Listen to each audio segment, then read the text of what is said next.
Alors, est-ce qu'on commence, Patrick? Est-ce que tout le monde est là? Oui. Alors, ben, d'entrée de jeu, ben, bonsoir à tous. Je me permets de vous dire bonsoir parce qu'effectivement, on est rendu en soirée. D'autant plus qu'avec la grisaille de novembre, le retour à l'heure normale de l'Est, je trouve que nous sommes particulièrement en soirée.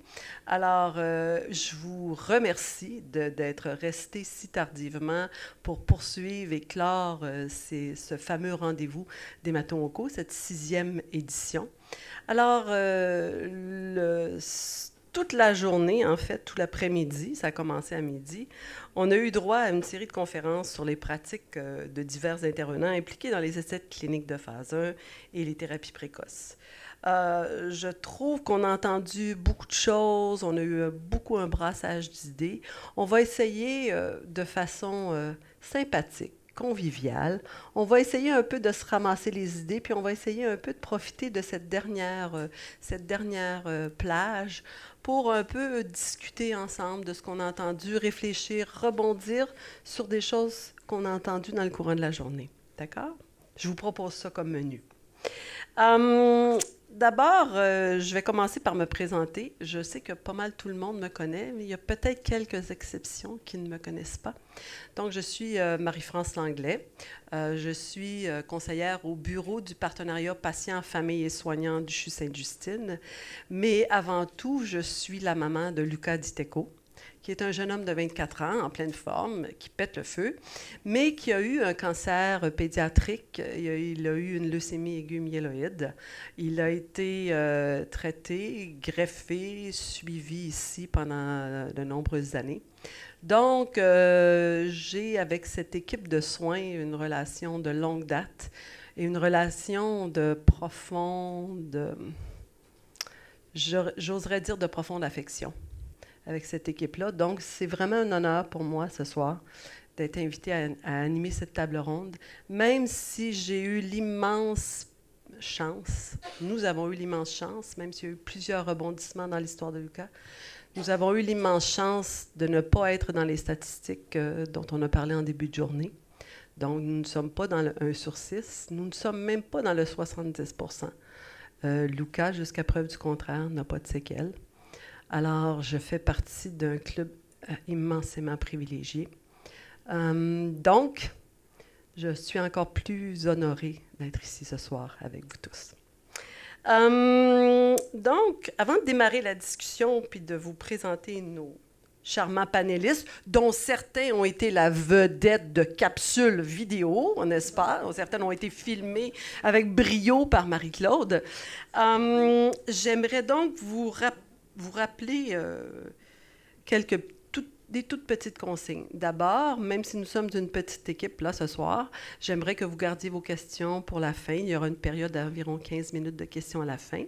J'aimerais vous rappeler, pour ceux qui ne l'avaient peut-être pas déjà fait ou qui viennent de se joindre à nous, j'en doute, mais que tous vos petits machins trucs intelligents, il faudrait les mettre en sourdine, n'est-ce pas? Et puis, j'aimerais dire aussi que, ben, c'est vraiment quelque chose qui se veut intimiste ce soir. C'est quelque chose où on se veut la possibilité de donner à ces gens-là de se parler, mais dans un autre contexte qu'habituellement, peut-être ils le font dans le cadre de leur travail. On est vraiment en parallèle de ce qu'on fait au quotidien, puis on réfléchit ensemble. Maintenant, pour nos panélistes, quelques petites réflexions. Évidemment, notre temps est compté, donc il va forcément, par moment, je vais peut-être écourter votre propos. N'y voyez pas là un manque d'intérêt de ma part, mais plutôt l'ingratitude du temps et de l'heure tardive, encore une fois. Et s'il vous plaît, nous n'avons que 3 micros. Alors, il va falloir que vous vous le passiez au fur et à mesure. Au début, ça va bien aller parce que ça va être chacun votre tour. Mais à un moment donné, vous allez vouloir interagir. Donc, faites-vous des petits signes. Parlez-vous en langage des signes pour vous faire passer le micro par vos collègues. D'accord? Alors, un bref rappel des thèmes du panel, où, en fait, ce soir, un parent et des intervenants qu'on a un peu croisés dans le fil de la journée témoignent et dialoguent en dehors de la criticité, justement, d'une telle situation d'étude de phase 1. Alors, on veut un peu explorer la compréhension et les attentes de chacune des parties impliquées. On veut faire un peu un retour sur chacun, comment voit-il son rôle, mais j'aimerais aussi que chacun me donne un peu, mais pourquoi moi? Pourquoi moi je suis impliquée dans ça? Qu'est-ce qui m'a motivé du départ? Qu'est-ce qui me motive encore au quotidien de m'impliquer dans ce genre de processus-là? On va vouloir parler de quels sont les enjeux éthiques. On va vouloir faire un retour là-dessus aujourd'hui, qui préoccupent chacun dans leur pratique. Et bien sûr, j'espère que vous allez rebondir sur des choses que vous avez entendues aujourd'hui, qui peut-être vous n'y aviez jamais réfléchi, ou encore vous y aviez vraiment réfléchi, puis aujourd'hui, ça vous a donné une autre perspective. Donc, n'hésitez pas à aller replonger dans ce qu'on a entendu aujourd'hui. Et puis, on va vouloir parler un peu de jusqu'à quel point vos perspectives convergent. Alors, sans plus tarder, j'aimerais vous présenter nos charmants panélistes. Alors, dans un premier temps, M. Nelson Picard. Nelson, je me permets de vous tutoyer, Nelson, d'accord? Alors, Nelson est le papa, comme nous sommes toujours le papa ou la maman de quelqu'un. Donc, Nelson est le papa de William, un garçon âgé de 13 ans. À l'âge de 8 ans, Willem a été diagnostiqué avec une tumeur cérébrale qui n'a pas bien répondu au traitement traditionnel. Alors, en 2014, Willem a débuté un essai clinique qui s'est avéré jusqu'à maintenant un succès. Alors, de par son cheminement, Nelson Picard soutient les parents et les enfants malades à travers ses implications sociales, parce que ceux qui étaient là en tout début de journée, nous avons eu M. Patrick Sullivan, merci. It's a brain. Sometimes I have senior moments, you know. De la même façon, M. Picard fait partie de AC2ORN. Pour ceux qui n'étaient pas là en début de journée, donc AC2ORN stands for Advocacy for Canadian Childhood Oncology Research Network. Ensuite, nous avons à ses côtés le docteur Enrique Bittencourt, qui a rejoint l'équipe d'hémato-oncologie du CHU Sainte-Justine en 2010. Et plus particulièrement, il a rejoint le programme de greffe de cellules souches hématopoïétique. Même moi, je n'arrive pas encore complètement à le dire, même si mon enfant en a eu une. Ses intérêts de recherche sont le traitement des leucémies aiguës, chroniques, de novo ou en rechute, et les greffes de cellules souches hématopoïétiques. Ensuite, Mme Linda Ershen. Est-ce que je le dis? Ou Ershen? Ershen. OK. Mme Linda Ershen, qui est infirmière clinicienne qui travaille en recherche clinique en oncologie à Sainte-Justine depuis 27 ans et en oncologie depuis 40 ans. Elle coordonne donc, on l'a vu aujourd'hui, plusieurs études de phase 1, ainsi que le programme des tumeurs cérébrales et le programme de qualité de vie est suivi à long terme. Et on l'a vu en vedette dans une vignette. À ses côtés, Mme Émilie Allard-Villeneuve, qui est infirmière clinicienne depuis 2006, elle aussi vedette de cinéma. Elle s'est jointe au CHU Sainte-Justine en juillet 2010, donc elle n'a pas soigné mon enfant. Et elle exerce donc depuis 2011 comme infirmière pivot en oncologie pédiatrique spécialisée dans les sarcomes et les tumeurs rares. Bienvenue. À ses côtés, Madame Josie Pilon, n'est-ce pas? Bonjour. Elle est physiothérapeute au CHU Sainte-Justine depuis 11 ans, dont 9 au sein du programme d'hématologie-oncologie. À titre de physiothérapeute, elle est appelée à maintenir ou à améliorer les fonctions respiratoires, neuromusculo-squelettiques dans le but d'optimiser le développement, le mouvement et l'autonomie des patients. Est-ce que j'en manque des bouts? Non, d'accord. À ses côtés, Mme Diane Noël, bonjour Diane, qui exerce comme physiothérapeute depuis 32 ans auprès de la clientèle externe et hospitalisée du CHU Sainte-Justine. Qu'est-ce que j'ai dit? Physio, mais ça, c'est normal. Oh, mais c'est écrit ergothérapeute, j'ai lu physiothérapeute, quelle gourde! Oh, est-ce que je suis gourde? Excusez-moi. Non, mais j'ai dit tout à l'heure que parfois, j'avais des moments de senior citizen. J'ai eu 60 ans cette année, je m'assume. Alors, donc, comme ergothérapeute depuis 32 ans auprès de la clientèle externe et hospitalisée du CHU Sainte-Justine. En 1996, elle joint le département d'oncologie par le volet de greffe de moelle osseuse. Elles sont maintenant 3 ergothérapeutes à permettre aux patients de réaliser leurs habitudes de vie significatives de façon sécuritaire et dans le maintien du plaisir. Ah, est-ce que c'est bien dit? Dans le maintien du plaisir de nos enfants. Bravo. Et finalement, Mme Sylvie Quentin, qui est conseillère provinciale pour le service de fin de vie et de suivi de deuil pour le camp. Et elle entame sa 17e année au sein de l'organisme. C'est bien ça? Alors, bienvenue à vous tous. Encore une fois, merci d'être là à cette heure tardive. Alors, dans un premier temps, on aimerait refaire un retour sur un peu le rôle de chacun de nos panélistes. Et encore une fois, j'aimerais vous entendre sur vos motivations à être dans ce domaine, à être spécifiquement, encore là, dans les essais de phase 1, la recherche précoce. Qu'est-ce qui vous touche particulièrement? Alors, on va commencer par vous, M. Picard, Nelson, le papa de William.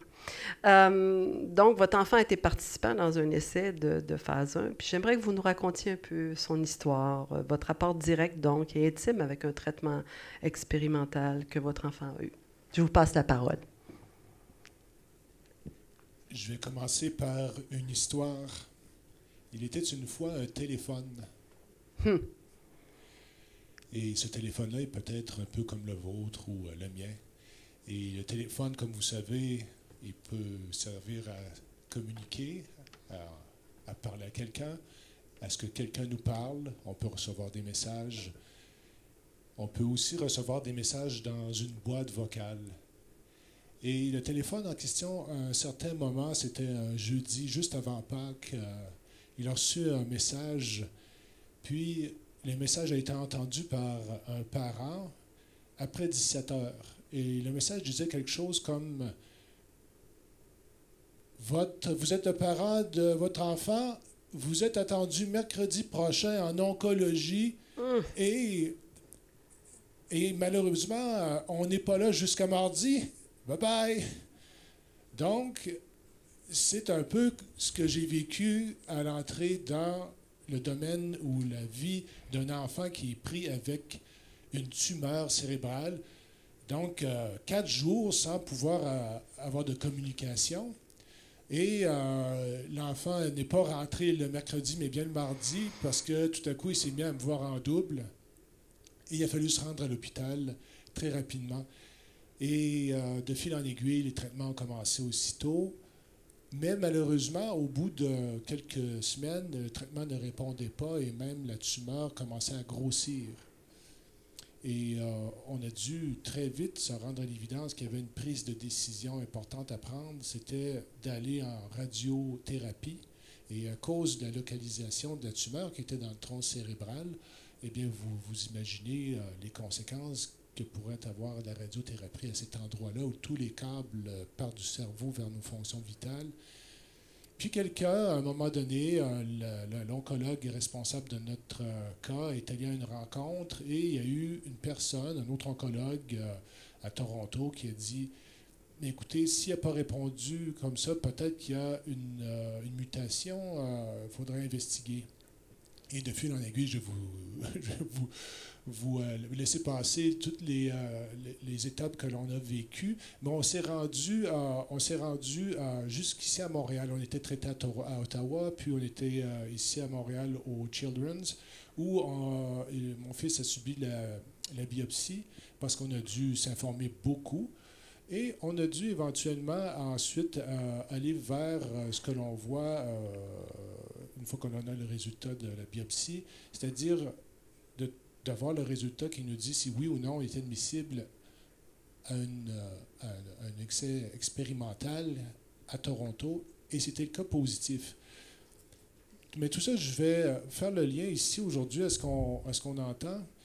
La préoccupation qui m'occupe aujourd'hui, c'est après avoir entendu tout le monde, j'ai l'impression qu'on parle de gens, de partenaires, de parents, de patients, et que là, il faut leur donner de l'information, il faut prendre de l'information. Et la base, je pense, c'est de se questionner sur la communication éthique. Est-ce que notre communication est éthique? C'est-à-dire, est-ce que l'on communique les bonnes choses? Est-ce qu'on les communique au bon moment? Et moi, je suis quelqu'un, et ma femme également, des gens qui veulent avoir de l'information. Donc, si on n'a pas l'information, on va se mettre à la chercher. On va même appeler d'autres spécialistes. Je me souviens d'avoir appelé Fortin le spécialiste des tumeurs au centre de recherche à Sherbrooke. Il ne pouvait rien faire pour mon fils. Alors, quelqu'un d'autre qu'on connaissait dans le domaine rappelle fort à lui aussi. On se référait après ça à d'autres endroits.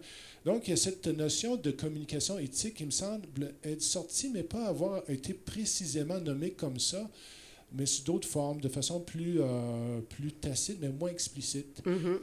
Et ça me fait... Est-ce que je parle un peu trop? Parce que là, Non, je suis parti non, non, non, non, je dans mon vous débat. fais juste signe que j'entends ce que vous dites, oui. L'autre aspect qui me vient tout de suite à l'esprit, c'est la gestion de la confiance.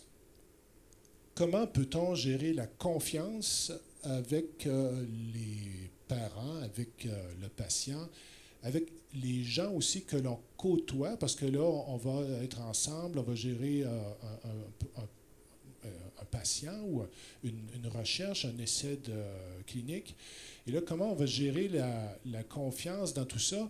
Et vient le temps, à un certain moment, on arrive avec cette fameuse déclaration. En fait, la déclaration où l'on doit signer, puis on parle consentement. le consentement, qui est très épais, mais un consentement comme celui-là, entre vous et moi, c'est un contrat. Donc, un contrat qui a été rédigé par une firme d'avocats et qui implique qui implique la protection, évidemment, du chercheur, qui implique également la protection du centre de recherche, de l'hôpital, de la pharmaceutique, mais aussi, ultimement, du gouvernement. Et on a de l'autre côté les parents qui sont là, qui sont mis devant l'évidence d'un contrat.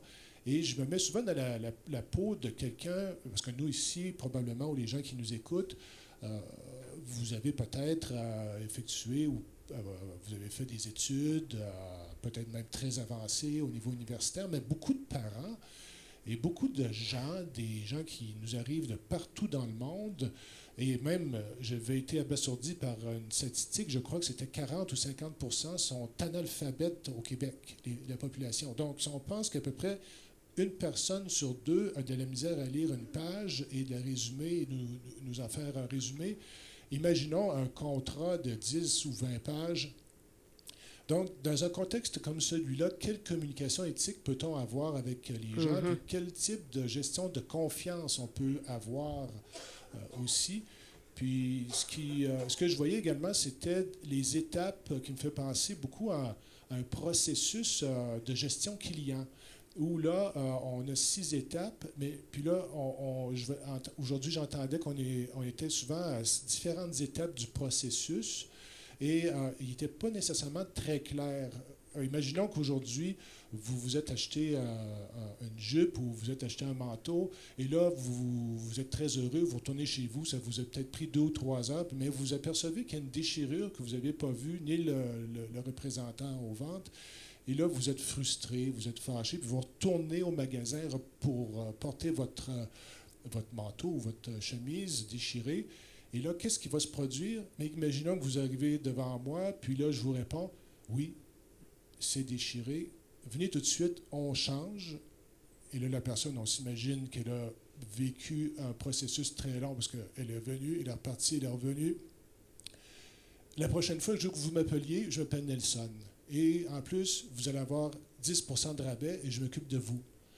Donc, on gère la confiance et c'est un peu dans un processus comme celui-là qu'il faut aussi essayer de voir à l'avance quelles sont les réactions que les gens peuvent avoir devant nous. Comme parents, on a été très heureux d'avoir des gens qui ont été très compréhensifs, qui ont été très écoutants.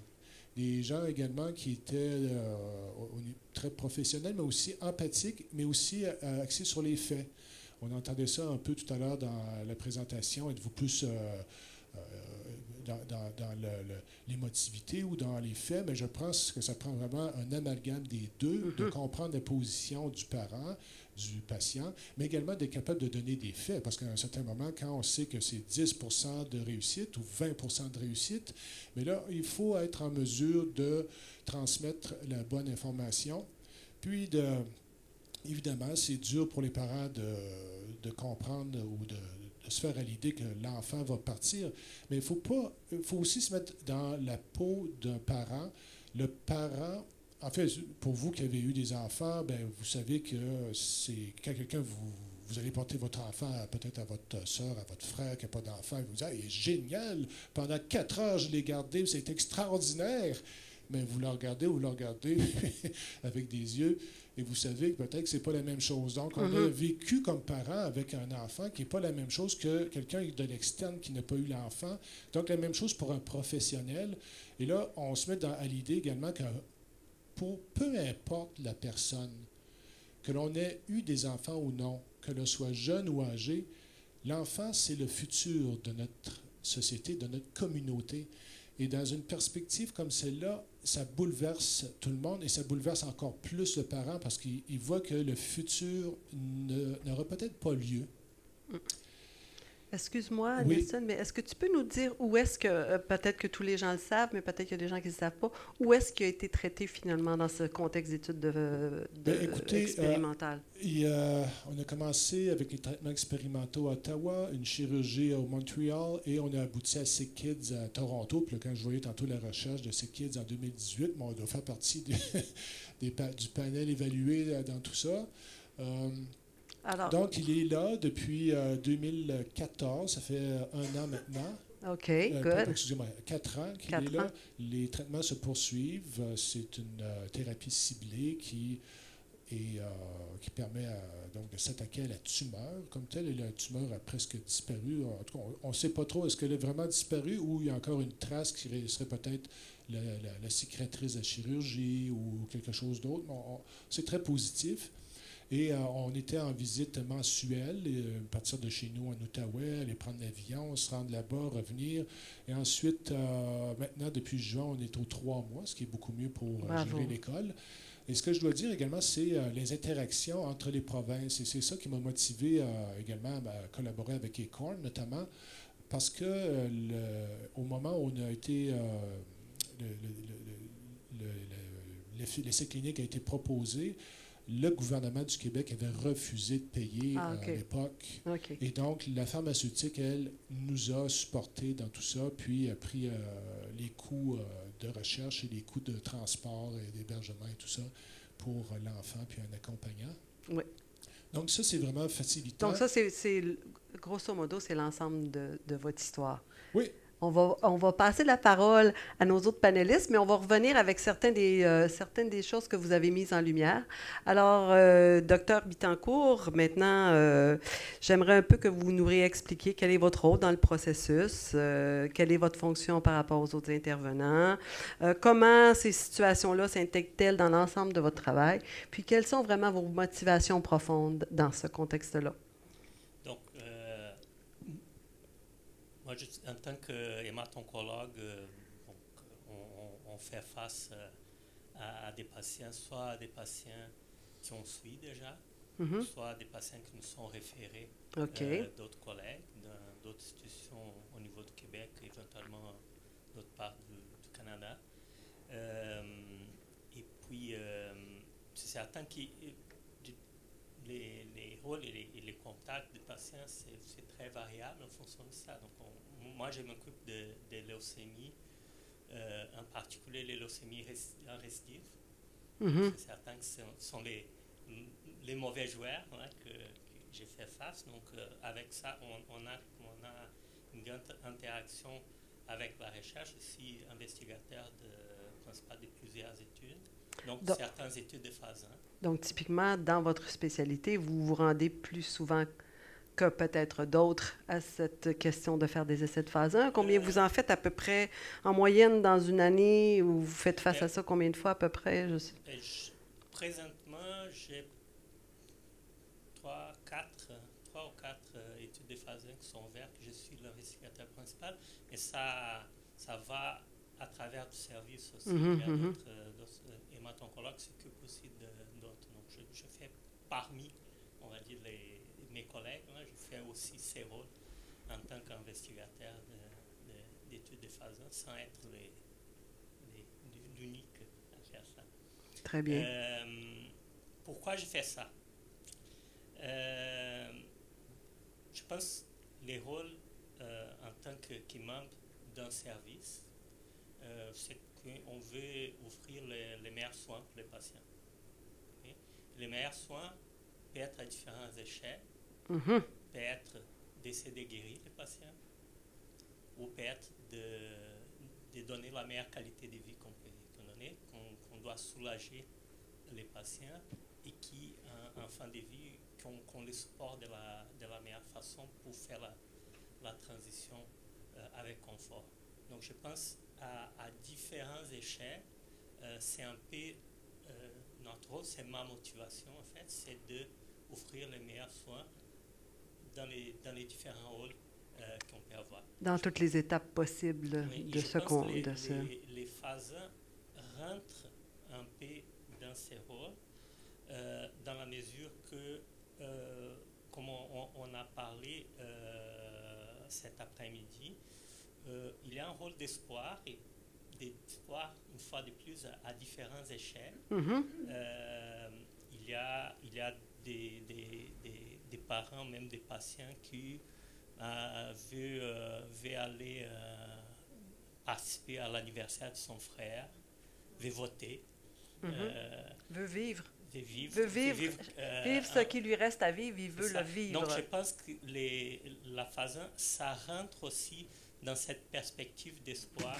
Je pense qu'on passe, c'est un de notre rôle de passer les messages quand on parle des phases 1 qui effectivement, on n'est pas là pour guérir les patients. Okay? Il faut toujours nuancer ça aussi parce que la majorité des phases 1, et puis en fait la phase 1 de façon générale, on est là pour trouver une dose, c'est le but primaire de voir les toxicités d'un médicament, mais on va avoir un nouveau médicament qui n'a jamais été testé, jusqu'à une situation comme on a eu il y a une quinzaine d'années, où on avait les imatinib, les Glyvex, c'était un médicament qui était développé pour la leucémie myéloïde chronique, qui était testé déjà chez les adultes avec des résultats exceptionnels. Et puis il faut faire en phase 1 en pédiatrie, parce qu'il faut trouver la dose en pédiatrie. Et on sait que c'est un médicament très, très efficace, et puis la LMIC en pédiatrie, chez les adultes, c'est la même maladie. Donc, on ne peut pas éviter de nuancer cet aspect-là dans cette situation. Et puis, je pense que c'est un rôle important aussi pour nous de faire en sorte de ligne de base, de façon générale, qu'est-ce que c'est un phase 1, d'expliquer en phase 1, c'est quoi les buts d'un phase 1 pour la famille, pourquoi on est là. Okay? Mais au-delà de ça, c'est notre rôle, je pense, l'ensemble, de toujours un peu nuancer dans cette situation particulière. Est-ce qu'on peut avoir un regard un peu différent pour ce protocole en particulier? Très bien. Est-ce qu'on peut avoir plus d'espoir, moins d'espoir? Très bien. C'est important. Oui, ça rejoint un peu des choses qu'on a entendues aujourd'hui sur l'objectif de cette recherche versus ce qu'on peut avoir comme second espoir au travers de ça. Je vais passer la parole à Mme Hershen, right? J'aimerais un peu vous poser la même question que j'ai posée au Dr Bittencourt, alors allez-y. Bon, mais mon rôle, c'est infirmière de recherche clinique. C'est vraiment, moi aussi, je porte plusieurs chapeaux, comme on a parlé aujourd'hui, c'est-à-dire d'accompagner les familles. Je rentre en jeu quand le patient est en rechute, puis que le médecin vient me voir pour... Donc, vous n'avez pas de, c'est important de dire, donc vous n'avez pas de relation au préalable avec le patient dans le cours des traitements qu'il a eu à l'avant-scène de ça. Il y a quelques nuances. Il y a certains patients, je m'occupe aussi du programme de tumeur cérébrale, donc des fois, ça peut être les patients que je Mais connais règle générale, vous n'avez pas développé de relation jusqu'à ce moment-là. Jusqu'à ce moment-là. OK, d'accord. Donc, oui. C'est ça, je les rencontre avec le médecin quand il va expliquer le consentement, puis dans cette nouvelle étape de vie. Et puis, j'ai un rôle vraiment de les aider à comprendre qu'est-ce qui se passe, à vraiment passer beaucoup de temps avec eux autres pour définir ça va être quoi les traitements, ça va être en quoi ça consiste de faire partie d'une étude de phase 1. Et puis de les suivre tout au long de ce processus. Ce processus. Mais ça, on va parler plus tard du consentement. Oui, mais ça, tout à fait, on va en parler un peu plus tard. Oui. Une bonne partie. Puis d'autre part, j'ai un autre rôle qui est de travailler avec soit les groupes multicentriques ou les groupes académiques pour ensuite colliger toutes les données puis envoyer ça dans les différents groupes de recherche. Puis qu'est-ce qui vous a amené, vous, votre motivation profonde? Qu'est-ce qui vous a amené de ce côté-là plutôt que d'un autre côté, dans tout le soin en cancéro? Je travaille en oncologie depuis plusieurs années, puis quand les enfants en arrivent là, à cette étape de leur traitement, c'est vraiment ce qui m'amène là, c'est vraiment de supporter les familles, puis de pouvoir, je sens que j'apporte quelque chose. Donc, de supporter ces familles-là dans ce processus-là. Exactement. D'accord. Est-ce qu'on peut passer la parole à votre consoeur? Donc, j'aimerais vous entendre sur le rôle de l'infirmière pivot, puis un peu aussi sur vos motivations, comme vos confrères, vos consoeurs. Oui, bien en fait, en tant que pivot, le rôle général, il y a 4 grands rôles, donc je dirais plus 5 à Sainte-Justine, là, évaluer, soutenir, coordonner, enseigner. À Sainte-Justine, on a rajouté aussi l'administration des soins, là, qui je pense est un autre grand rôle. Ça, c'est ce que je fais avec tous les patients. Avec tous vos patients, oui. Dans le contexte d'essais cliniques, je fais la même chose. En gros, je fais la même chose, mais il y a comme une composante plus complexe ou différente par rapport à la rigueur qu'on doit avoir versus l'étude, qui se jumelle aux soins palliatifs, où là, on a plus une souplesse à l'habitude. Fait que c'est deux composantes qui habituellement se confrontent. Puis pour faire les essais cliniques, il faut amplifier tout. En fait, j'amplifie tous mes rôles. J'ai fait du mieux que je peux, mais un peu plus intense, justement pour arriver à ce que ces deux composantes-là s'entremêlent, puis faire des bons soins palliatifs, en fait. Ma motivation, c'est... ma clientèle n'a pas toujours des bons pronostics. On en arrive plus facilement là que d'autres. Trop souvent là. Oui. Puis, je vois vraiment une importance à justement faire des meilleurs soins palliatifs parce qu'il y a, peu importe l'effet bénéfique, il y en a, en tout cas, majoritairement un. Fait que je trouve qu'on fait des meilleurs soins palliatifs. Intéressant, merci. Alors maintenant, je me tourne vers nos 3 autres intervenantes. J'aimerais que, en fait, je pense, dans ma conception, comme j'ai dit tout à l'heure, j'ai eu l'immense chance de ne pas me rendre là avec mon enfant, mais je présume que vous arrivez plus tard dans le processus que ces gens qui arrivent au moment du consentement. Donc, j'aimerais que vous nous expliquiez un peu le vôtre de rôle dans tout ce processus-là, votre fonction, puis aussi comment le passage dans un tel essai s'atteint différemment d'un autre patient que vous allez accueillir en soins palliatifs, mais qui ne sera pas passé dans ce contexte d'études de phase 1. Donc, est-ce que ça crée des différences dans comment vous êtes appelé à travailler avec vos patients? Je ne sais pas, est-ce que ma question est claire? Oui? Alors, on va y aller avec vous d'abord. Josie? Je suis Josie, la physiothérapeute, accompagnée de ma collègue Ergo. Je me suis permis de lui passer le second micro parce qu'on a une chance immense en hémato-oncologie, c'est de travailler en équipe très unie. Et en réponse à votre question, on est intégré par le médecin, par l'infirmière pivot au diagnostic et non pas à une phase précise. Et c'est un avantage de connaître le patient aussi avant, dans le but d'établir les objectifs de sécurité, de confort et d'autonomie, et ce, peu importe où on en est dans la phase ou dans le diagnostic. Alors, le maintien de ces 3 objectifs prioritaires va être appelé à... On va être toujours avec ces 3 objectifs prioritaires pour le patient, et les moyens peuvent changer, mais au cœur de nos interventions restent ces 3 objectifs. La motivation. Oui, les 3 objectifs. Sécurité, confort, autonomie, c'est très, très, très synthétisé, là. Il y a plusieurs sous-objectifs, mais c'est vers là où on va aller avec nos... Puis je pense qu'en fait, c'est pour ça, tantôt, je vous disais, c'est correct de m'appeler physio, je pense, parce que souvent le... Tu vois, j'avais lu au travers de tes pensées. Que je suis bonne animatrice, bravo! Non, mais je pense que c'est vu qu'on a la chance de travailler vraiment de façon conjointe en équipe, l'équipe de réadaptation ergo-physio, il y a souvent cette confusion parce qu'on arrive souvent ensemble avec chacune nos couleurs puis nos lunettes pour voir comment est-ce que de façon conjointe, on est capable d'aider l'enfant et la famille à se réaliser, puis à être capable de s'actualiser, puis de réaliser ses habitudes de vie. On ne va pas nécessairement arriver au moment du soin palliatif. On va pas parfois on arrive au diagnostic, mais pas toujours non plus. Je pense qu'en fait, on arrive aussi là où est-ce que, quand l'équipe se rend compte qu'il y a un qu'on impact, a besoin de vous. Oui, et puis que l'enfant a un impact de sa maladie ou des traitements sur sa capacité à réaliser des choses qui sont importantes pour lui, que ce soit l'alimentation, sa capacité de se nourrir, sa capacité de jouer, sa capacité de se déplacer. Puis que là, à ce moment-là, nous autres, on peut arriver avec nos outils pour les aider.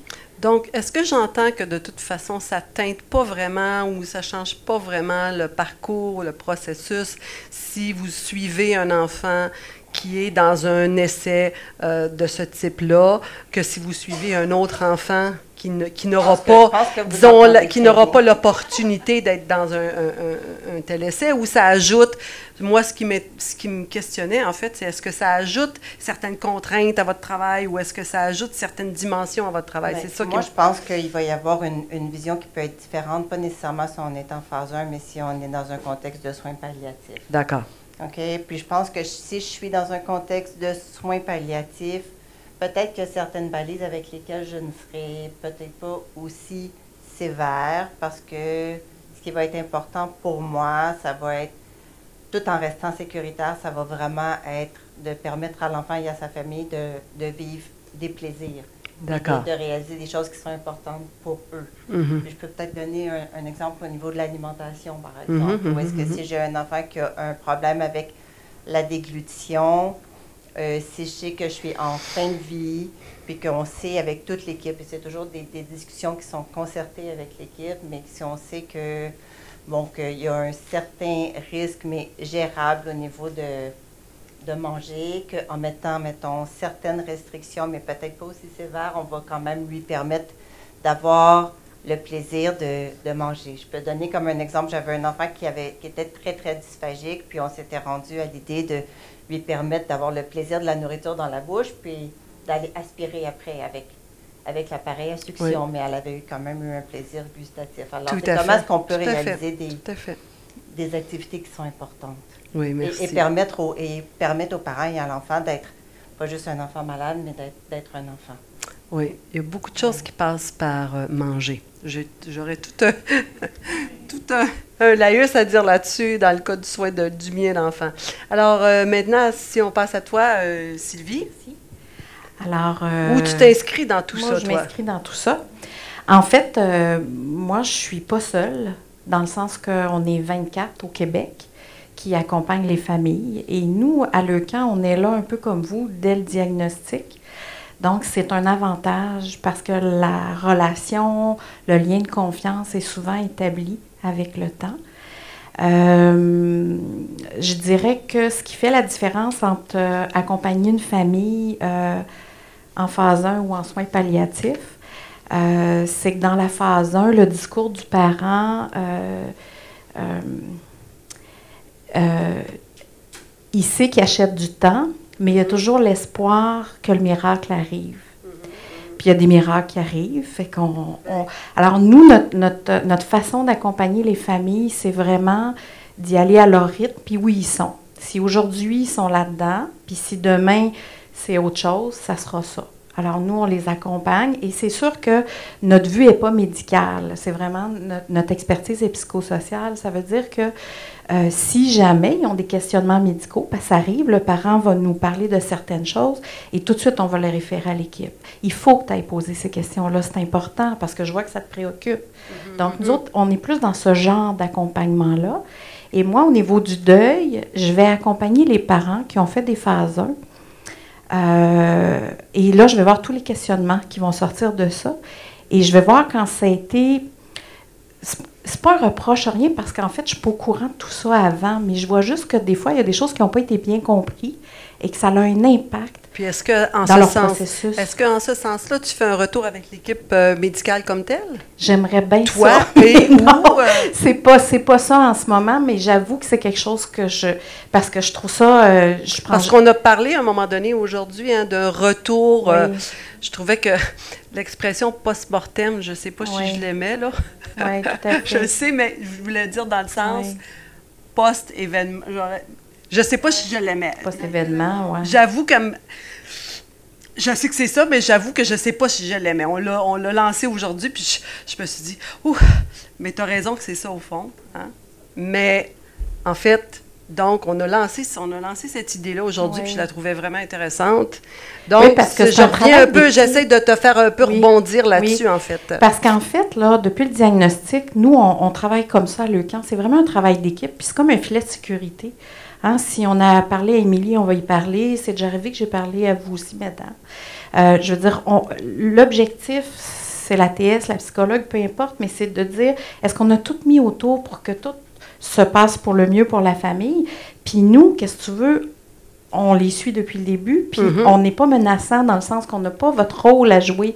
Donc, on a beaucoup d'informations souvent. Vous avez une relation, en fait, qui s'est développée, qui s'est tissée depuis jour 0.1. Qui est d'écoute, qui est d'accompagnement. Alors qu'on entend quand même que certains parmi vous arrivent ailleurs dans le processus. Donc, il y a quelque chose, en fait, de tout ce beau monde qui est assis là, de jour 0, il y a le parent. De jour 0.1, il y a le camp. De 0.3, il y a le diagnostic. De 0.4. Donc, c'est intéressant de voir aussi comment chacun arrive à un moment X ou Y dans le processus, puis qu'il a un bagage que peut-être d'autres n'ont pas et vice-versa. Donc, ce sont toutes des pistes de réflexion, en fait, qu'on explore ce soir, parce qu'il y a beaucoup de choses qui se sont dites dans la journée. J'ai trouvé fort intéressantes, puis on ne trouvera pas les réponses forcément ce soir, mais c'est intéressant de rebondir un peu là-dessus. Alors, j'aimerais maintenant qu'on revienne sur, évidemment, un aspect sur lequel on a beaucoup réfléchi aujourd'hui. On a eu beaucoup d'informations aujourd'hui sur ce fameux consentement. Hein? Alors, cette section-ci de la discussion s'adresse en particulier à nos 4 premiers intervenants, mais si vous voulez rebondir, mesdames, là, on peut commencer aussi un petit peu à s'interrompre. Là. Alors, on va y aller, on va commencer tranquillement en disant que, en fait, je ne sais pas si c'est tranquillement, c'est peut-être pas tranquillement non plus. Les perspectives des parents et celles des soignants ne sont pas forcément les mêmes. Hein?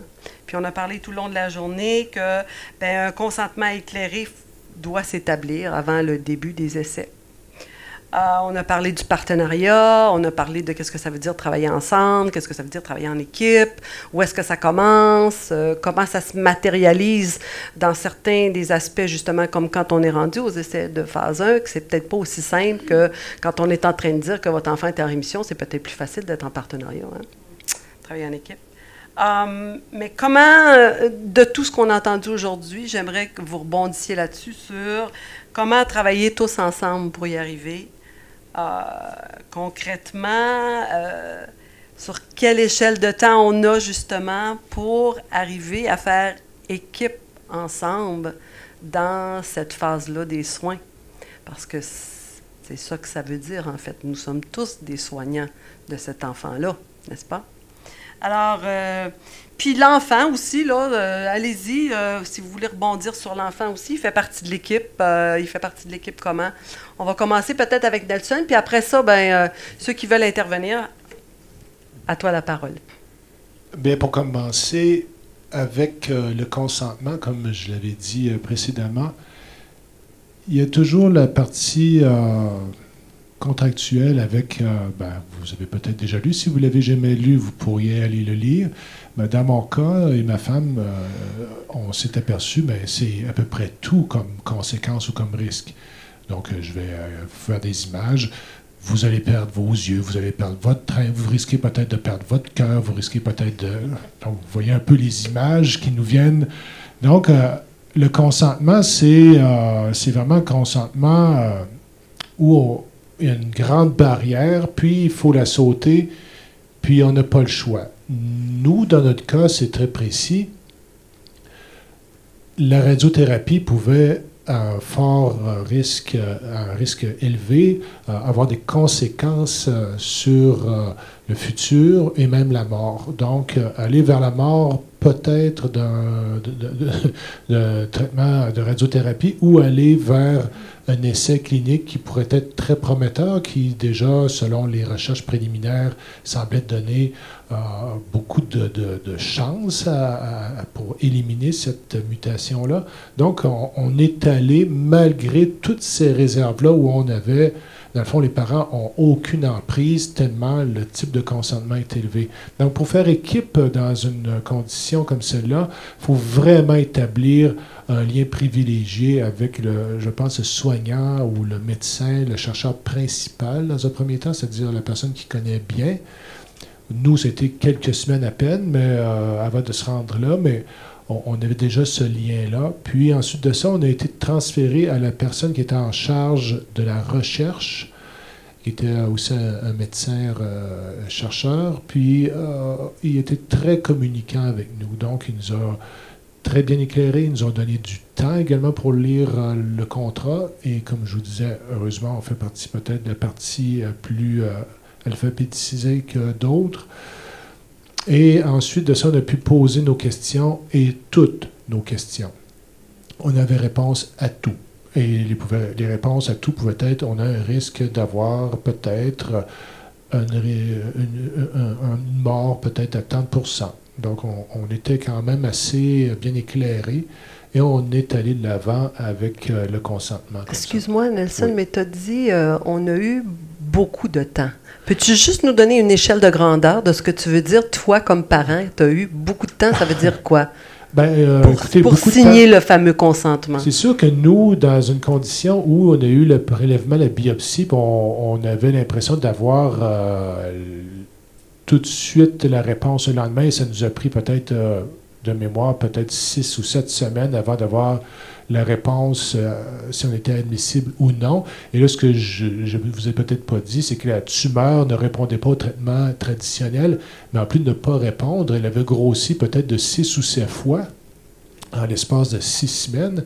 Donc, pour nous, la tumeur grossissait sans cesse et la localisation faisait en sorte que le risque pouvait d'altérer ou de briser ces fameux canaux de communication entre le cerveau et les Donc, est-ce que tu veux dire, en fait, que toi, ce 6 à 7 semaines-là, c'est comme si tu avais... Ce que j'entends, puis corrige-moi si je me trompe, c'est que toi, tu avais déjà intégré ça dans le temps vers le consentement. On ne savait pas si on ne savait pas encore si on était admissible ou non. Donc, on n'a pas eu le contrat, que j'appelle. Mm-hmm. Mais pour le lire, on a eu quand même quelques jours pour le lire, malgré l'effet d'urgence dans lequel on était. On était donc devant une plage quand même ouverte de quelques jours, quelques heures quand même, pour prendre connaissance. On n'était pas assis avec une décision brûle pour point le jour même. On a eu quand même le temps de réfléchir. Donc, tu intègres quand même que tu avais eu le temps de réfléchir tout au long de ces 6-7 semaines-là, mais que tu avais eu une plage de 3 à 4 jours pour vraiment, à partir du moment où tu as présenté le consentement jusqu'au moment où tu l'as signé. C'est ce que je comprends. Oui. D'accord. Est-ce que tu es prêt à passer la parole à ton... Alors, allez-y, Dr Bittencourt, votre opinion sur tout ça. C'est certain qu'une fois de plus, ça dépend de la maladie. On a des maladies qui évoluent à différentes vitesses. Mais oui. Et puis, heureusement, souvent, on a ces temps-là pour réfléchir, pour parler à nouveau, pour rencontrer, pour savoir des différentes opinions, va rencontrer les médecins principaux, va parler plusieurs fois avec l'infirmier pivot, qui est une personne clé pour cette discussion aussi. Donc, souvent, on a le temps et puis de clarifier. Et puis, ça aide dans la mesure du moment de signer les consentements, de faire ça de façon éclairée. Et l'éclairer, il faut qu'on adapte aussi à ce que les parents peuvent comprendre, ce que l'enfant peut comprendre aussi. On fait faire face à des gens qui sont parfois, on a rencontré des scientistes, on parle d'un essai clinique à quelqu'un qui connaît la science de façon générale. On fait affaire à des gens qui sont très simples, en fait, des agriculteurs, et puis il faut qu'on adapte notre discours aussi à ça pour passer les messages quand même. Okay? Donc ça, c'est important. Donc les messages doivent être...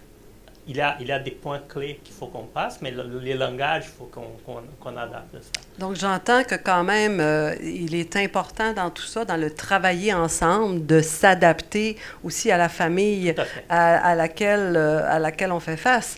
Bon, mais ça va peut-être mieux quand on connaît ces familles-là de longue date, qu'ils ont été traités chez vous, qu'ils ont été suivis pendant un bout de temps. Mais quand ils arrivent d'ailleurs, comment vous composez avec le tout? Donc comment on peut les faire? Je dirais, en tout cas, moi, de plus en plus, j'essaye de rejoindre comme le patient hier et qui, les temps pressent.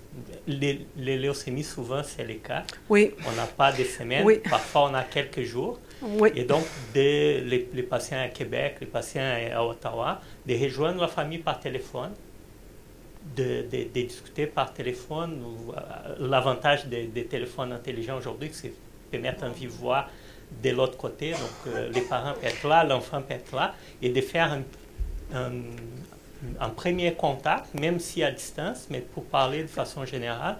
Souvent, est-ce qu'il vous arrive aussi, je m'excuse de vous interrompre, mais est-ce qu'il vous arrive aussi de prendre contact avec leur équipe soignante pour avoir du background sur cette famille-là? En fait, souvent, c'est ça, que les contacts initiaux, c'est fait par d'accord, OK. C'est l'équipe soignante qui va nous contacter. En fait, eux aussi, ils font partie de toute l'équipe jusqu'à la fin. Tout à fait. Donc, et souvent, on utilise, par exemple, cette année, j'ai pas mal utilisé cet outil aussi, de transmettre les consentements déjà. Avant du moment que j'ai la rencontre téléphonique, les patients ont les consentements entre les mains. Entre les mains. Et puis, ça donne le temps qu'ils accompagnent, des explications déjà, qui posent quelques questions. Et puis, qui par la suite, normalement, on va voir ces patients. Il faut qu'on voit ces patients. Mais ça donne le temps, ça donne 24, 48 heures, ça peut donner une semaine pour la famille de réfléchir sur le dit consentement. Éventuellement, de parler avec l'équipe là-bas, d'éventuellement parler avec des amis et tout ça, et puis qu'on puisse revoir les patients dans un deuxième temps en face à face et de présenter à nouveau, de parler des points clés et puis d'entendre les réponses. Les questions et donner des réponses aux familles. Donc, je pense que c'est des outils qu'on peut utiliser de la technologie moderne. On a fait déjà en visioconférence aussi, comme ça. Je pense que c'est des façons d'essayer d'améliorer pour ne pas arriver qu'on est devant un patient qu'on n'a jamais connu et puis qu'on a une heure là devant.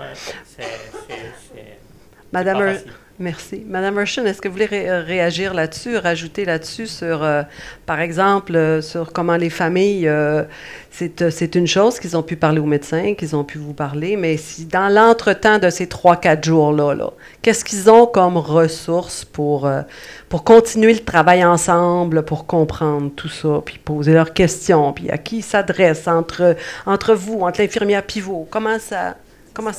Mais c'est ça, quand on fait la première rencontre avec le médecin, après ça, on les revoit tout de suite, puis il y a vraiment une discussion qui se fait, là, comme ils nous disent tout de suite comment ils ont entendu ça, qu'est-ce qu'ils ont entendu, on revient sur tout ce qui a été discuté, et puis on clarifie des choses. Puis après ça, dans les jours qui suivent, c'est la même chose. Ils ont nos coordonnées, ils nous appellent pour dire, le médecin me dit ça, je m'en rappelle plus, qu'est-ce qui s'est passé exactement. Donc, vous êtes je vais utiliser un gros mot, là, mais j'allais dire un instrument important, vraiment la plaque tournante, la pièce, une des pièces maîtresses de cette communication-là. Les familles, sur le choc, sur l'annonce initiale, puis toutes les informations, c'est sûr qu'ils ne retiennent pas beaucoup d'informations. Donc, c'est important de revenir, de revoir, et puis vraiment de répondre à leurs questions, de discuter avec eux pour voir qu'est-ce qu'ils ont compris, puis qu'est-ce qu'ils ont besoin de savoir pour pouvoir prendre leurs décisions éclairées. Puis vous êtes accessible en tout temps durant cette période-là aux familles, c'est ce que je comprends? Exactement. Puis par rapport à toi, qui est infirmière pivot, toi, comment tu interviens dans tout ce consentement-là, puis comment toi aussi tu contribues à ce travail tous ensemble? Bien, en général, je suis toujours présente. On est à peu près, les infirmières pivots, toujours présentes dans les discussions pour entendre puis voir le ressenti un peu de ce qui s'est dit. Il y a toujours la période là, plus infirmière de recherche après parce que, justement, il y a tellement d'informations qui ont beaucoup de questions ensuite.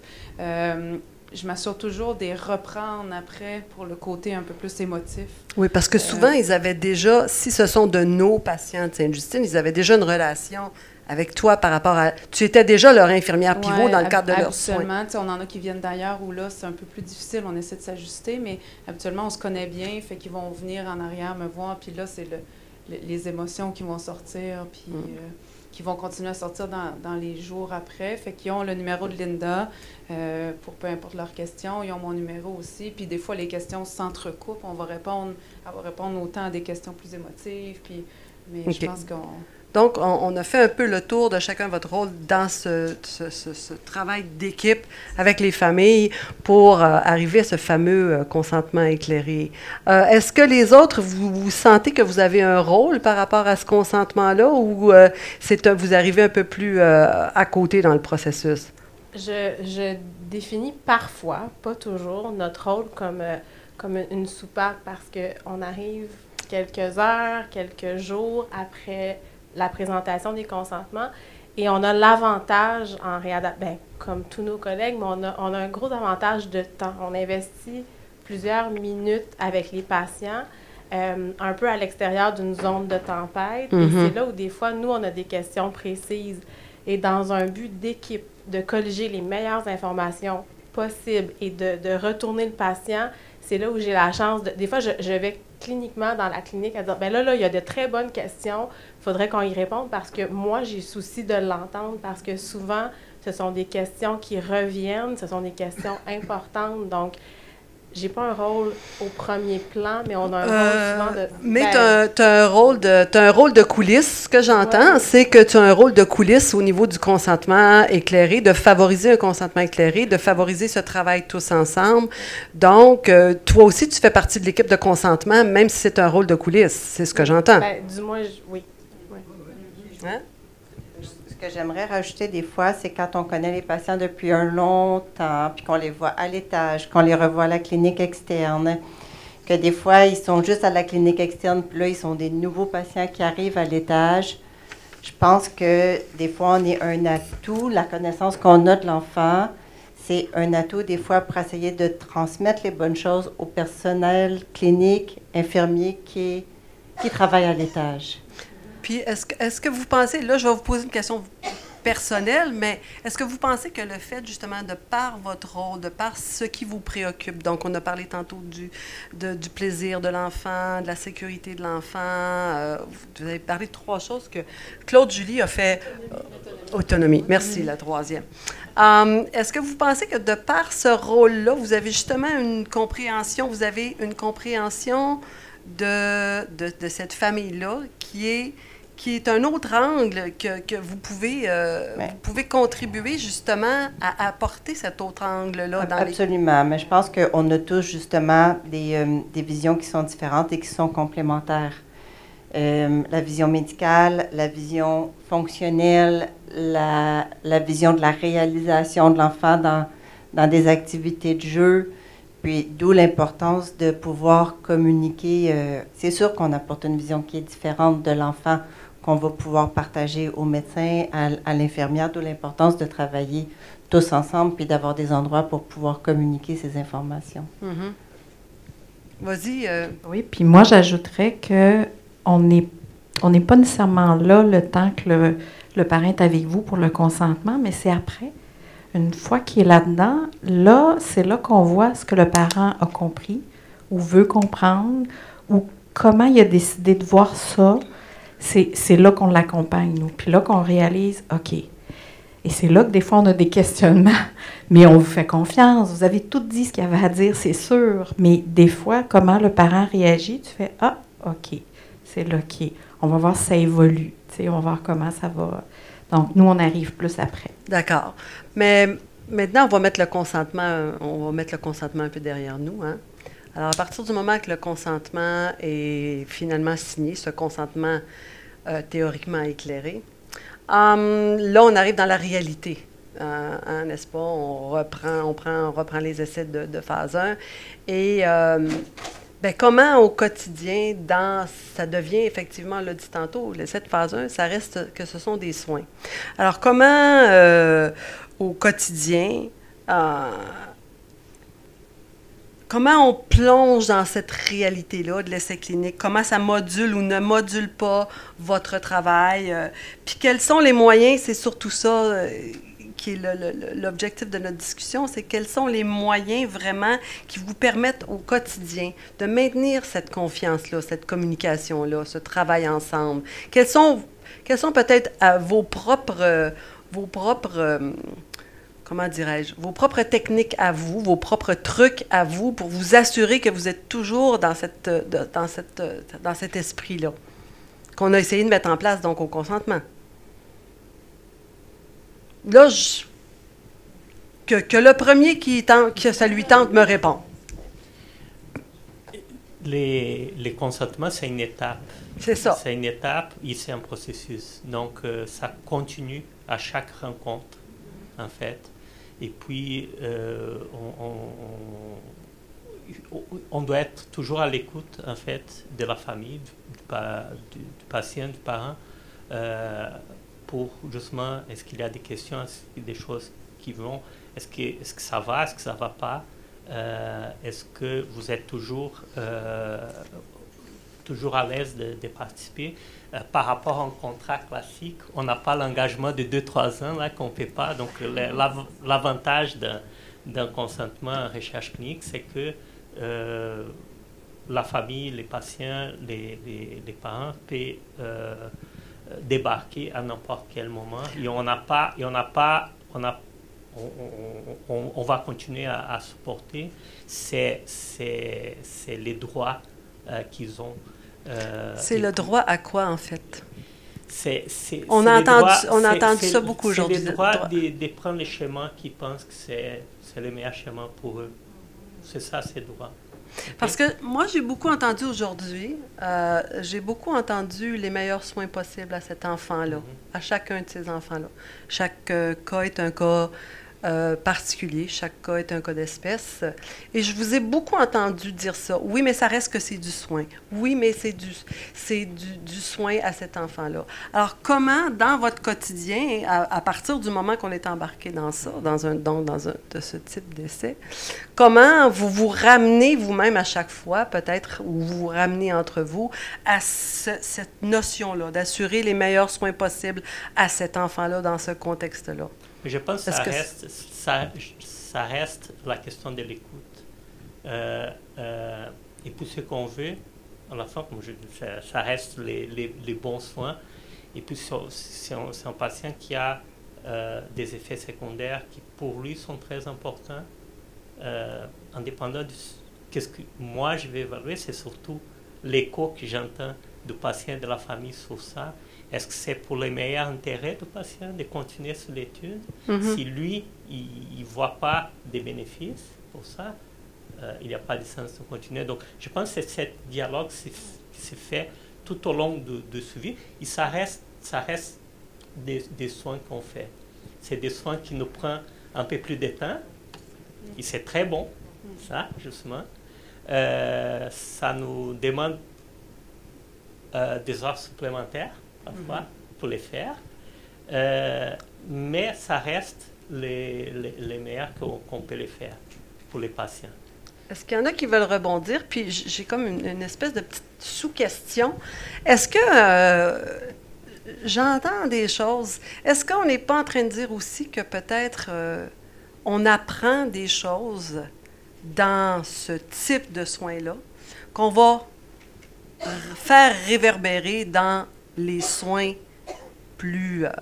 les soins précédents, disons. Appelons ça comme ça. Alors, peut-être vous voulez y réfléchir pendant que d'autres rebondissent, mais n'importe qui peut rebondir sur ce que vient de dire Dr. Bittencourt.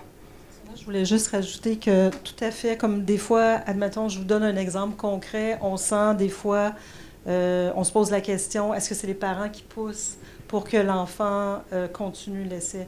Alors, à ce moment-là, on demande aux parents, on demande à l'enfant, c'est-tu correct si on parle au jeune tout seul? Puis le médecin va s'asseoir ou l'infirmière va s'asseoir avec le jeune, puis dire comment tu te sens là-dedans, est-ce que tu veux continuer?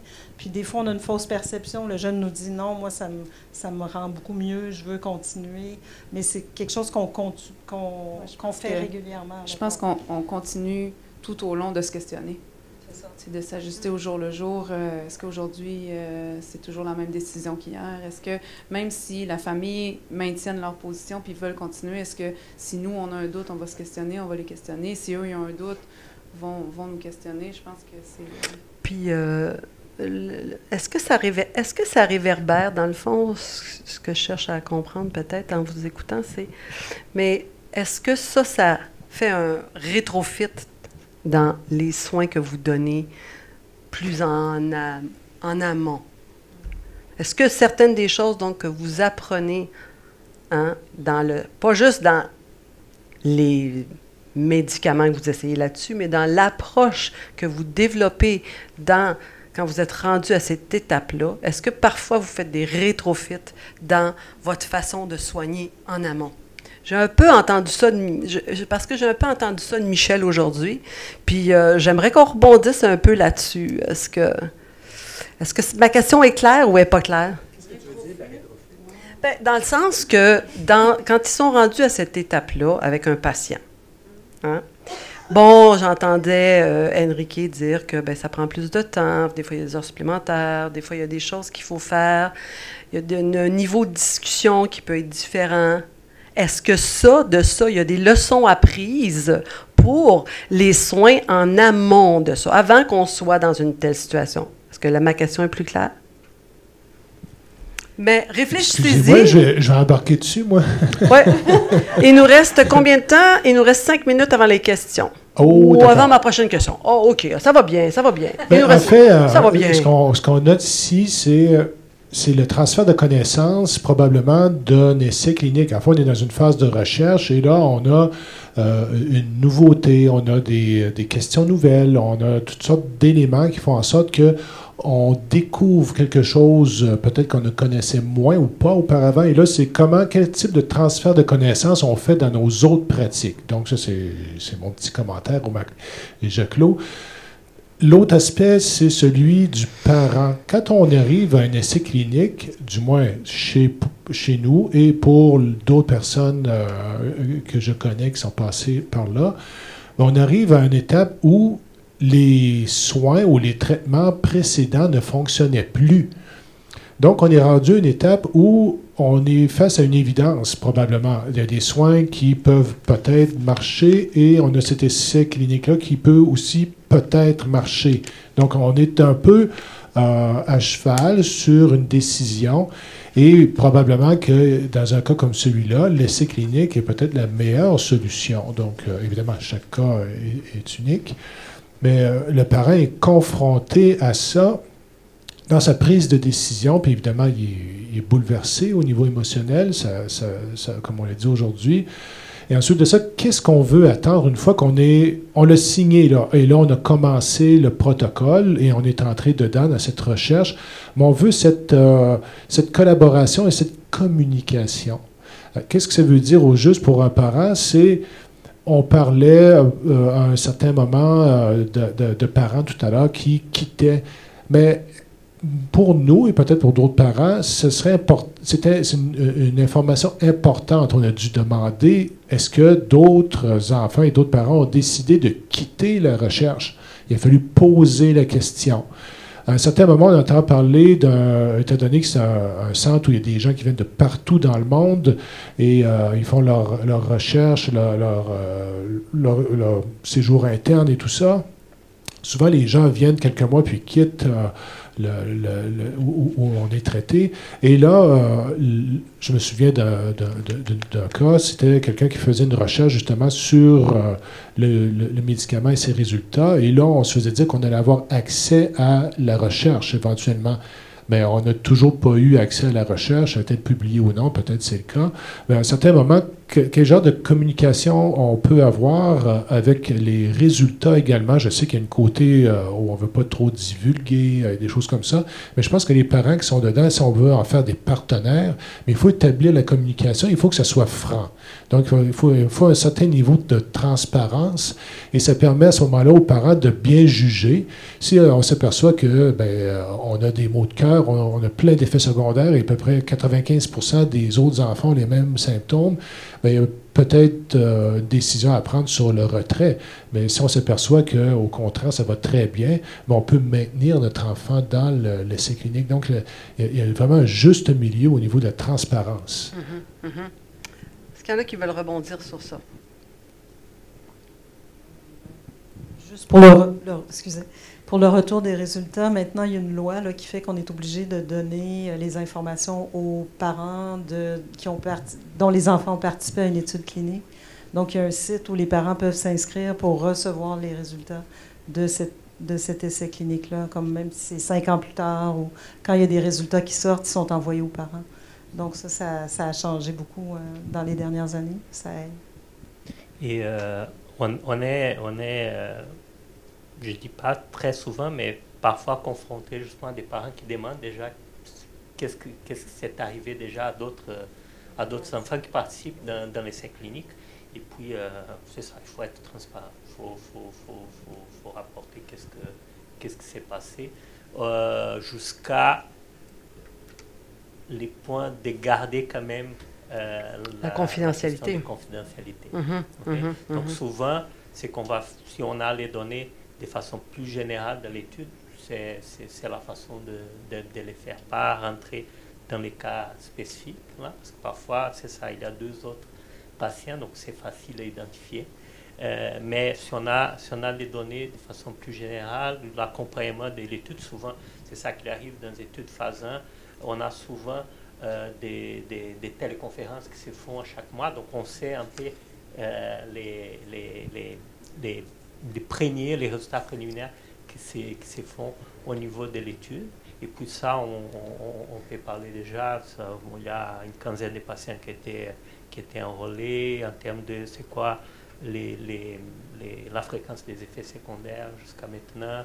Et puis il y a des choses qu'on est obligé à parler, c'est que s'il y a un nouveau effet qui n'est pas décrit, il faut qu'on aborde chaque famille qui est sur les protocoles, même s'il n'y a pas eu ça. Il faut qu'on dise qu'il y a eu un cas de ça. Et donc, il faut qu'on mette au courant les familles qui sont sous études sur un nouveau effet secondaire sévère. Par exemple, celui des décès sont liés avec ça.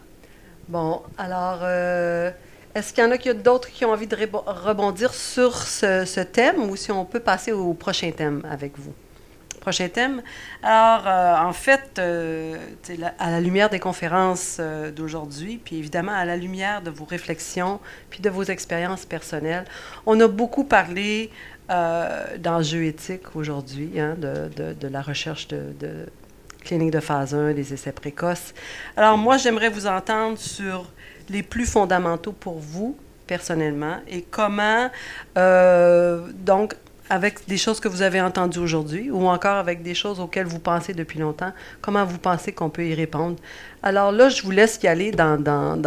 Le premier qui veut prendre le micro sera le bienvenu. Le premier, la première, mais j'aimerais entendre un peu tout le monde sur ça. Donc, sur vraiment, personnellement, où est-ce que vous situez?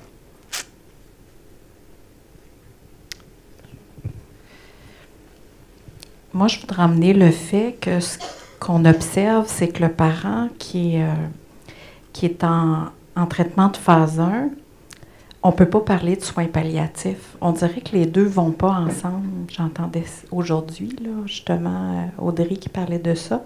Mais dans l'idée du parent, le soin palliatif, mon enfant va mourir, tandis que dans l'étape de la phase 1, on est dans la possibilité de quelque chose, même si on sait que c'est pas pour guérir.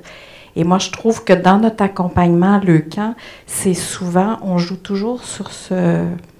Il n'est pas en soins palliatifs, mais il est en soins palliatifs. Mais en fait, il n'y a plus rien à faire. Mais en fait, on fait une phase 1, mais il va mieux. C'est vraiment... nous, on suit le parent, là, mais je vous dis, là, on joue toujours à ces niveaux-là. Et ça me questionne. Je comprends pas. Bien, je comprends aussi le parent, là, pourquoi... Mais reste pourquoi que... il est là. Oui, pourquoi il est là, c'est Oui, ça. évidemment. Mais dans cet accompagnement-là, on est toujours confronté à ça, j'imagine, vous aussi. Je là. pense qu'il faut un peu démystifier la question, parce qu'on voit souvent la question de soins palliatifs comme fin de vie. Oui, c'est Okay? Alors que ça va au-delà de ça. Okay? C'est tout un support qui se fait pour l'enfant. Et puis, je pense que le message principal, je pense que Monia et Audrey ont parlé de ça, c'est que justement, il faut intégrer les deux choses. C'est absolu. Et je pense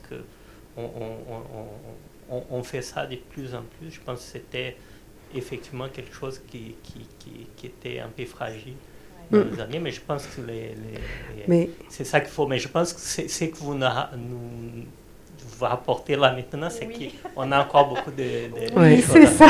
Mais parce que, en fait, l'idée, c'est justement d'intégrer. Il faut que ça soit ensemble. Il faut que tu parles dans le micro, Sylvie, sinon oui, c'est ça. C'est comme si ça n'allait pas ensemble, alors que moi, je le comprends, mais c'est juste que pour le parent, ça ne marche pas. Fait que, mais c'est vrai que, puis c'est la première fois qu'on l'entend aujourd'hui, mais il est vrai que dans le langage entre vous et nous, il y a des mots qui résonnent pas de la même façon. Par exemple, moi, j'ai entendu beaucoup aujourd'hui, et même dans d'autres discussions préalables que j'ai eues sur toute cette question, on entend beaucoup de votre bouche le mot toxicité. Pour nous, toxique, tout de suite, toxique, c'est mortel. Toxique, quand tu regardes sur une bouteille de produits ménagers, toxique avec un gros... une tête de mort, puis des os comme ça. Donc, déjà, en partant, toxique pour nous, c'est quelque chose... C'est poison. Je sais qu'il y a une composante de ça, bien sûr. Mais déjà là, dans les mots, puis on n'a pas entendu ça beaucoup aujourd'hui. Dans les mots, on parle de communication, on parle de confiance, on parle d'équipe, on parle de partenariat. Mais il faut peut-être parler aussi que dans l'équipe, tout le monde n'entend pas les mots de la même façon. Donc là, tu le nommes sur palliatif. Moi, je vous le nomme sur toxicité. Des essais qui vont mesurer la toxicité du médicament. Déjà en partant, donc, une réflexion de ce côté-là. Ouais, je pense que c'est des mots-clés et qui, effectivement, les messages ne passent pas de la même façon. On parle aussi des réponses. Okay? C'est souvent ça. Et puis les phases 1, c'est souvent dans nos objectifs secondaires qu'on va évaluer la réponse. Le traitement, c'est ça le but des phases 2, de voir la réponse. Mais répondre à un traitement, ce n'est pas égal à guérir. C'est loin de ça. Non. La réponse, parfois, c'est juste de garder la maladie stable pour 6 mois, 9 mois, 3 mois. C'est d'avoir des petites diminutions de la maladie sans que la maladie disparaisse. Par exemple, pour vous, je pense qu'une réponse, c'est que la tumeur est diminuée. Hein? Tout à fait. Imaginons que la tumeur est diminuée. Mais pour vous, c'est une réponse. Ouais. Mais s'il n'y a pas eu diminution des symptômes pour nous, il n'y a pas de réponse à ce traitement. Alors, c'est juste pour dire que même sur la base fondamentale des mots, toxicité, réponse, possibilité de, les mots pour le dire sont très loin des deux réalités. Et puis, il y a des choses qui... L'évolution de la médecine en général et l'hémato-oncologie de façon particulière. En particulier, oui. Il y a toute une nouvelle approche des immunothérapies, par exemple. Et l'immunothérapie, certains anticorps sont utilisés présentement en adultes.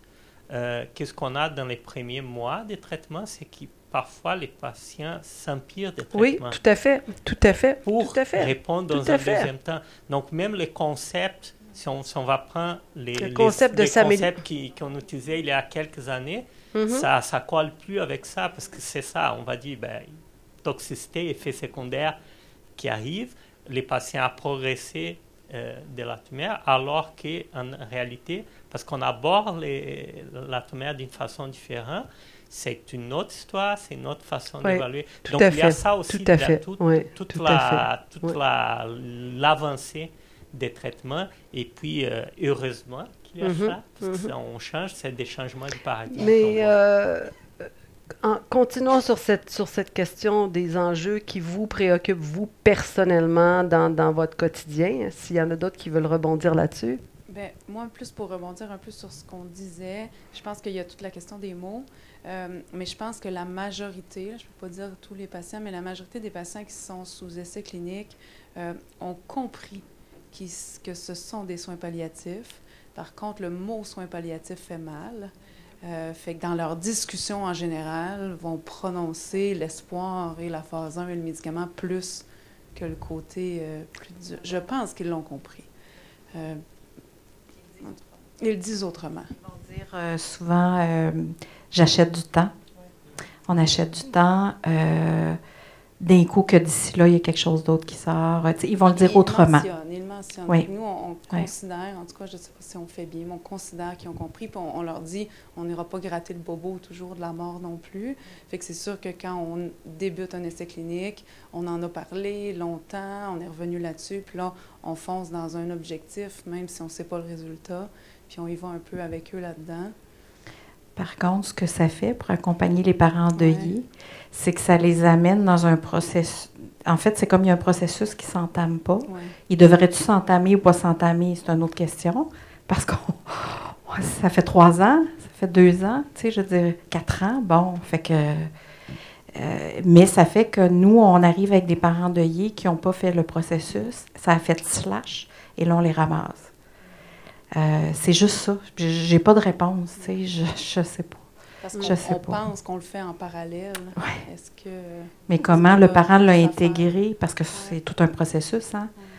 De penser que son enfant va mourir, puis ça va être ça. Fait que... Je pense que Nelson... Je m'excuse, j'aurais juste envie de dire... Nelson après. Toi, c'est toi après. Oui, vraiment brièvement, j'aurais juste envie de dire, on entend des choses des fois, mais des fois, le fait de pouvoir s'accrocher à l'espoir, c'est ça qui maintient dans l'aspect de la vie pour le temps que la vie est là. Puis que je pense que, tu sais, on travaille tous, on est tous ici dans l'espoir. Je me rappelle d'une patiente de 14 ans. Quand on disait, je m'excuse, mais quand on disait pourquoi est-ce que tu es ici, pourquoi est-ce que tu travailles ici, parce que toujours il y a l'espoir. Il y a l'espoir de mieux, toujours. Je me rappelle d'une patiente de 14 ans qui avait dit « Tant qu'il y a de l'espoir, il y a de la vie. Et non pas tant qu'il y a de la vie, il y a de l'espoir. » C'est elle qui avait dit ça.